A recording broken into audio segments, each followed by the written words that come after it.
So I went ahead and played Crossing Souls. Maybe it was the pixel art.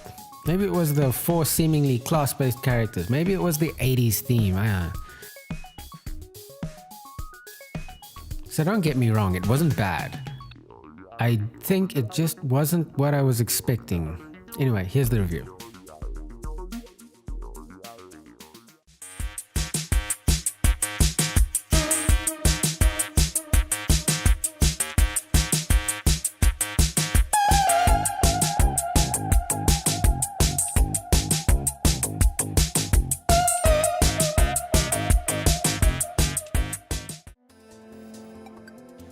Okay, let's do the rundown.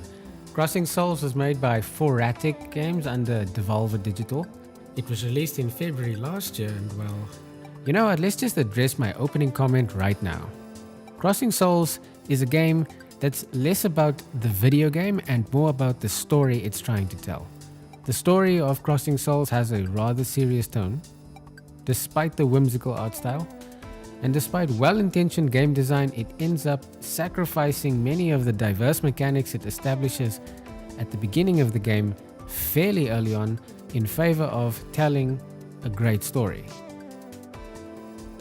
Okay then, now that I've got that off my chest, now you'll understand everything else I'm about to say just a little bit better. So let's talk about the game. In Crossing Souls, you control a team of 5 school kids. You've got Chris, the strong-willed leader with a baseball bat that can deflect projectiles. You've got Matt, who's the brains. He shoots lasers and has hover boots. You've got Big Joe. He's the muscle and he does muscly things. And then Charlie, who's quick and agile with her jump rope. And lastly, you have Kevin, who's good for... yeah, well, not too much. But there's a good reason for that. Anyway, when you start the game, you look at all the characters you've been given and you think, wow. That's quite a bit of depth there. Just think of all the situations you could deal with this party, and then BAM! No less than an hour into the game and Kevin dies. I'll let that sink in for just a bit. And that's the seriousness of this game's story, right there, from the get-go. Crossing Souls is fundamentally a story about death.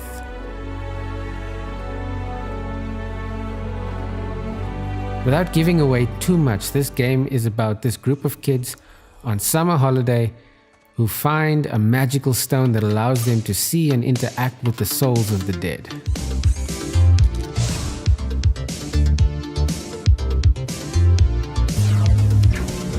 And that interaction is central to the game. When Kevin dies, you don't lose him as a character. He eventually follows you around as a ghost, and you control him as one. So when you need to walk through a locked door and read a clue on the other side, oh wait, ghosts can walk through locked doors. To say any more would be saying too much, and as I said, playing this game is first and foremost about experiencing the story. Yes, there are all these cool game mechanics, but many of them don't see much consistent use throughout the game. It's more about feeling like you're playing a wacky action movie from the 80s. Heck, you can even see it in the trailer. Discover the mysteries of Crossing Souls and get ready for adventure. Dude, when does that game come out? Crossing Souls is out now.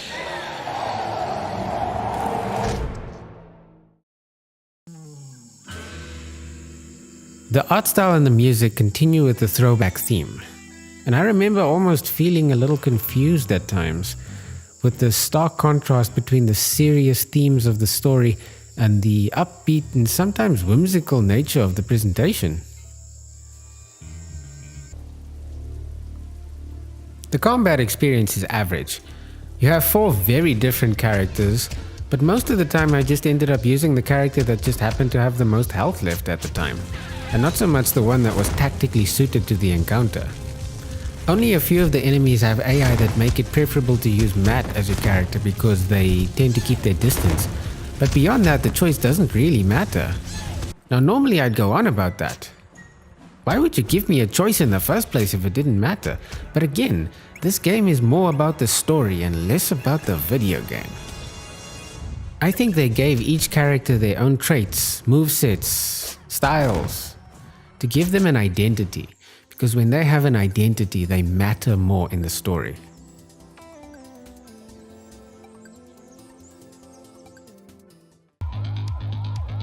The game breaks up the monotony every now and then with a few minigames.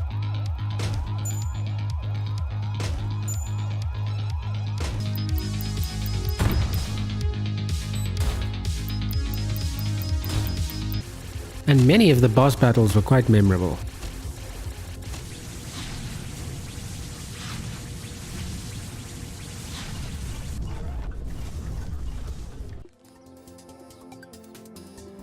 Overall, I enjoyed my time with Crossing Souls. The game took me about 8 hours to finish, so it's reasonable for a typical working adult to expect to finish. And I feel like that was the target market here. If you gave this to your kids, they wouldn't understand the Back to the Future references anyway. And they might start asking you difficult questions about where people go when they die.